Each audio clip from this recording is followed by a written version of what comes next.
Alam nyo ba yung, of course, the number one noon time show, Eat Bulaga. Dito yan sa TV5, di ba? Tito Vic and Joey na walang pwedeng tumalo. But anyway, nandito po yung napakagaling nilang abogado. Walang iba kasi Attorney Buko!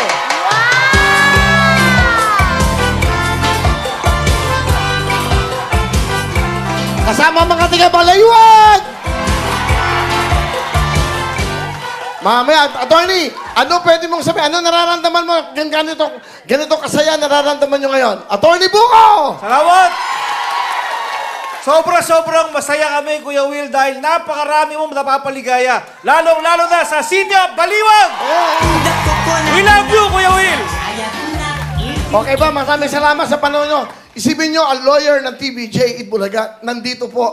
Ibig sabihin? Thank you!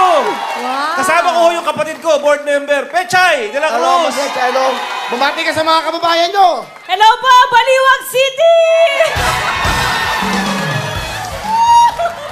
Okay, thank you very much. Enjoy the show, alright? Mamaya, bibigyan namin kayo ng mga ano. So, nakakatuwa. Yan, ibig ko sabihin, no, lahat dito ay welcome. Thank you very much. And of course, tuwing tanghali po, nandito. So, dito sa show natin, of course, dito po sa TV5.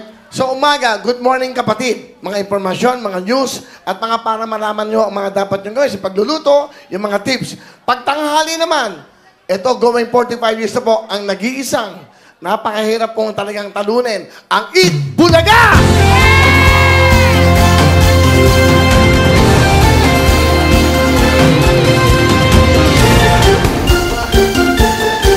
Woo!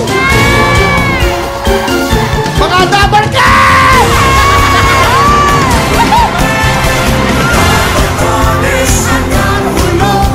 Saan ka man ay manigang ngayon, isang libo, isang luwa, buong bansa.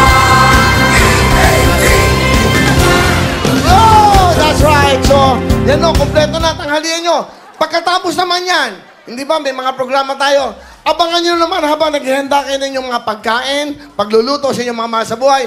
Andito naman ang programa ng bawat Pilipino.